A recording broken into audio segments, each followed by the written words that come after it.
gente! Esse aqui é o segundo vídeo do nosso vlog, Primeiros Passos, e dessa vez a gente vai falar um pouquinho mais sobre aquela questão da decupagem desde o roteiro. No último vídeo a gente já tinha comentado um pouquinho sobre a questão da decupagem, lembram? Vamos supor que a mãe da Ana fala com ela, você quer que ela esteja gritando fora da cena, então você coloca assim: mãe da Ana, pula uma linha, OS, pula uma linha, Ana, sai da frente da TV e vai fazer a lição. O que é OS? OS significa out-screen, significa que você não tá vendo a mãe da Ana falando ali. Isso tem tudo a ver com decupagem. Então, quando a gente escreve um roteiro, a gente já tá dando algumas indicações de onde pôr a câmera. Quando a gente não escreve, é porque a gente tá passando essa função pro diretor. No vídeo de hoje, vamos falar um pouquinho sobre o que você deve levar em consideração para escolher o teu enquadramento, os teus planos e de onde pôr a câmera. Ou seja, de como fazer uma boa decupagem.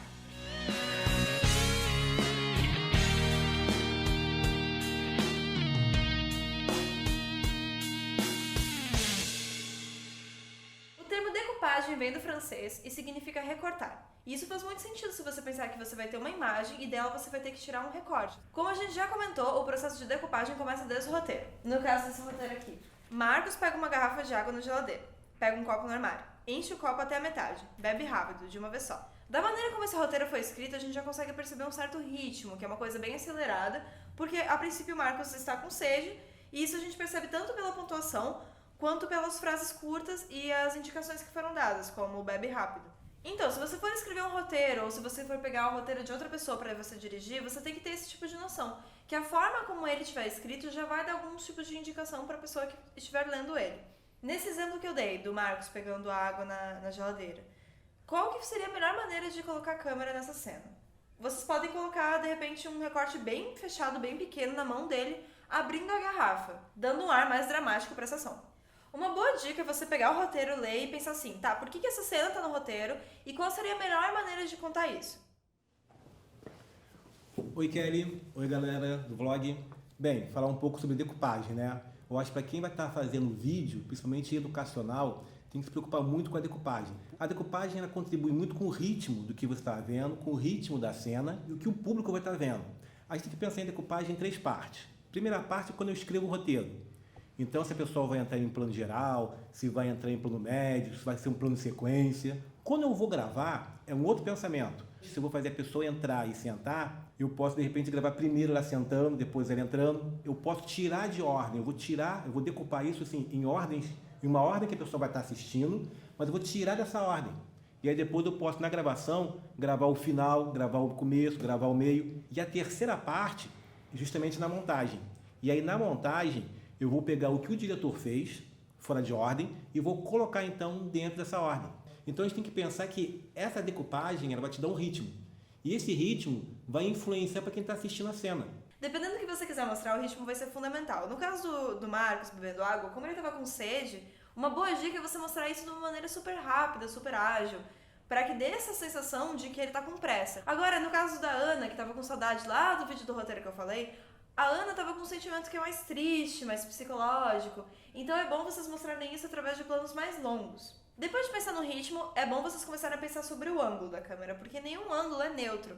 Então você pode fazer um ângulo mais de cima, que vai dar essa sensação do personagem estar ali pequeno, inferior, que é o que a gente chama de plongé, ou contra-plongé, que é uma câmera de baixo. A câmera de baixo dá um ar para o personagem mais superior, assim.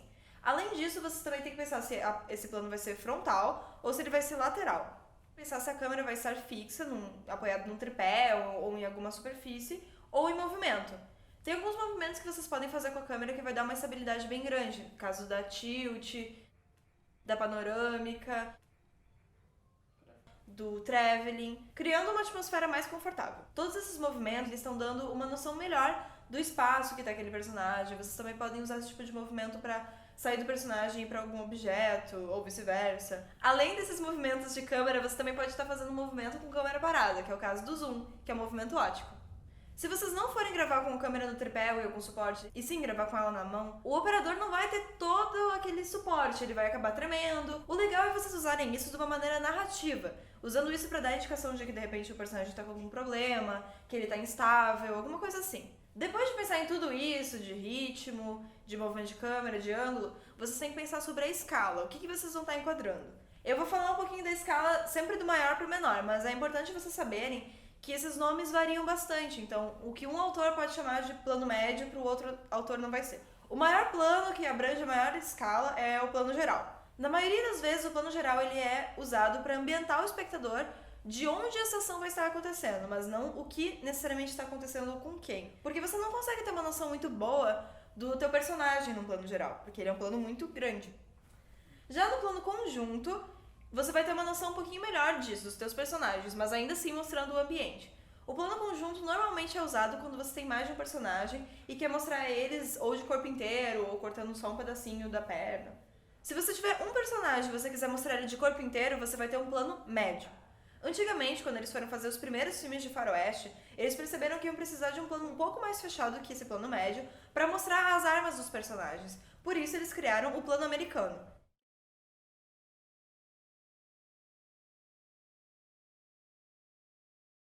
Que exatamente corta a parte do joelho, mostrando então a coxa do personagem onde ficava a arma, até o final da cabeça. Depois do plano americano, você tem o plano meio aproximado, que pega da cintura pra cima. O primeiro plano, que é do pescoço, e o primeiríssimo plano, que é um plano bem dramático pra mostrar um detalhe bem no rosto do personagem, tipo, escorrer uma lágrima, ou mostrar um olhar, assim. Fora esses planos dos personagens, você também pode querer ter um plano mostrando, de repente, a mão de alguém, ou até mesmo algum tipo de objeto que tá ali na cena. Aí você vai usar o plano detalhe. Tá, depois de pensar um pouco sobre a escala, você tem que pensar um pouquinho sobre enquadramento. O que você quer mostrar naquele enquadramento, o que você não quer mostrar. E também a questão do ponto de vista. Qual que é o ponto de vista da tua câmera? Ela é um personagem? Se for, você vai ter uma câmera subjetiva, então você tem que ter uma câmera que haja como personagem. Agora, se for uma câmera que fica distante, que tá fixa, aí a sua câmera vai ser análoga ao, por exemplo, o olhar do espectador. Análogo não é uma palavra boa, né? Ela vai ser tipo o olhar do espectador. Aí entra a questão da profundidade de campo também. O que você quer que seja nítido na câmera e o que você quer que esteja embaçado, desfocado. Se você tiver dois personagens, você pode colocar um personagem nítido e outro mais ao fundo não, ou colocar o fundo desfocado. Mas isso você tem que escolher depois de saber que câmera que você vai usar, porque algumas câmeras não fazem esse tipo de coisa, sabe? Tá, então, olha, o que é isso? É o Godzilla? Então vocês podem estar pensando, tá, mas por onde é que eu começo? Uma boa dica é vocês gravarem os ensaios com os atores, olhar pro ensaio e pensar assim, tá, por que essa cena tá aqui, por que essa cena existe no todo, e onde é que ela tá sendo ambientada, onde é que ela se passa. Mas claro, eu tô pressupondo que vocês não estão fazendo uma cena de mistério em que o espectador não é pra saber onde é que a cena se passa. Tá, agora vamos supor que vocês vão fazer uma cena numa sala de aula. Uma boa maneira de ambientar o teu espectador é mostrar de repente o quadro com a professora escrevendo alguma coisa. Ou mesmo duas fileiras com alunos nessas fileiras, com mochilas e cadernos e coisas do gênero, para o espectador bater o olho ali naquela cena e saber, ah, isso se passa numa sala de aula. Gente, o que tá acontecendo nesse AD? Eu só queria dizer pra vocês, eu só ia dizer pra vocês, eu vou dizer sim, que tá tendo uma música lá fora, tá difícil me concentrar, mas eu vou terminar esse vídeo hoje. Uma coisa também bem legal que o diretor pode fazer é usar o ensaio pra marcar o movimento dos atores em cena, porque é meio chato você ver um filme que os atores estão assim petrificados conversando, sabe? Então é muito bom que os atores tenham ações pra serem feitas durante suas falas.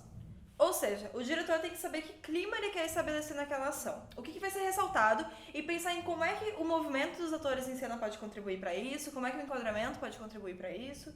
Uma dica que eu dou é que o diretor sempre pense antes exatamente que plano ele quer em cada etapa, mas também que na hora de gravar sejam gravados alguns planos a mais, para você ter um pouco de opção e mais controle na hora da montagem. Então, se possível, além daqueles planos que você já selecionou, grave também um plano geral, mostrando toda a ação, como ela acontece do início ao fim, alguns planos detalhes de coisas que possam ser interessantes ali no ambiente, e também alguns planos de cutaway. Como é que é?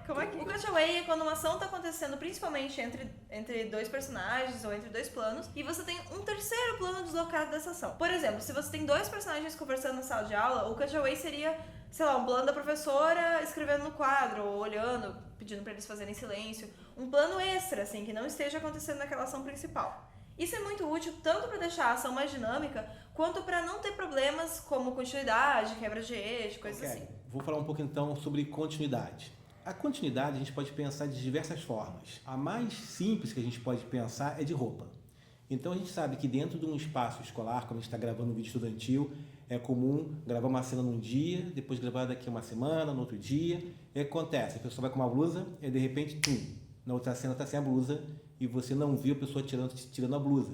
Ou então está com uma camisa branca, depois com a camisa vermelha.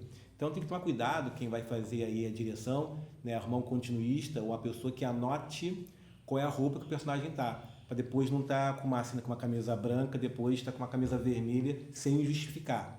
Outra continuidade que é interessante a gente pensar, é um pouco mais técnica, é a continuidade de eixo. Ou seja, o personagem está olhando para a esquerda e o outro está olhando para a direita. Senão pode parecer que os dois personagens estão indo para o mesmo lado. Como você pode evitar isso de modo muito simples? O personagem A está aqui, o personagem B está aqui. A câmera vai ficar desse lado, lado esquerdo. Ela não pode ir para o outro lado. Sabe por quê? Quando eu estou gravando aqui, ó, eu boto a câmera aqui desse lado, gravo meu rosto. Depois eu só inverto, boto a câmera do outro lado e gravo os personagens.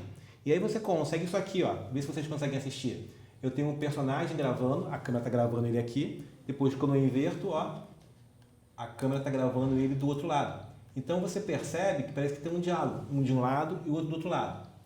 Quando eu gravo de um lado e depois pulo para o outro lado, o que acontece com a imagem que o público vai estar assistindo? Aí, assim, ó, esse está olhando para cá e ela está olhando para o mesmo lado. Ou seja, parece que os dois estão do mesmo lado, olhando para uma terceira coisa. E para quem está assistindo fica muito confuso. Então uma dica é justamente essa, de modo simples. Dois personagens conversando, a câmera do mesmo lado. Lado esquerdo, para gravar esse personagem, depois você só inverte para gravar esse outro personagem. Então, quem está fazendo aí vídeo, aproveite, faça uma boa decupagem e boa sorte no festival, ok? Nos vemos! Como é que eu posso decupar um roteiro de uma maneira que toda a equipe coloque o olho ali e entenda? Tem várias maneiras de fazer isso, é uma coisa extremamente pessoal. Uma maneira é você, no roteiro mesmo, pegar uma setinha e colocar lá a sigla do plano. Por exemplo, PG para plano geral, PM para plano médio, PD para plano detalhe e assim por diante. Outra maneira é você fazer um storyboard, que é exatamente desenhar cada um dos seus planos, como é que eles vão ser, o que eles vão enquadrar e tudo mais, que a gente já comentou. Outra maneira de fazer essa decupagem, que é a maneira que eu prefiro, é fazer uma tabela com 4 colunas. Na primeira, você vai colocar o número da cena. Na segunda, o número do plano. Na terceira, você vai colocar uma descrição bem rápida, assim, do que vai acontecer na ação. Por exemplo, fala do personagem, ou até mesmo um resuminho, assim. E na última, você vai colocar qual é o teu plano. Se é um plano médio, se é um plano detalhe, se é um plano geral. Uma coisa que pode auxiliar bastante o diretor, quando ele estiver na dúvida de como é que faz essa decupagem, é fazer uma planta baixa de todos os ambientes que vão ser gravados. Para fazer isso, uma ferramenta bem legal é o Celtics, que a gente já até comentou um pouquinho sobre ele na aula de roteiros. Eu vou falar um pouquinho mais sobre isso no próximo vídeo, que vai ser sobre Celtics. Então é isso, vocês já sabem que ser diretor não é fácil, que tem várias coisas que tem que ser pensadas antes de gravar, mas se o diretor for uma pessoa bem organizada, se ele pensar em tudo direitinho antes, não tem erro, porque daí ele vai conseguir guiar todo o resto da equipe, porque ele vai saber o que ele quer.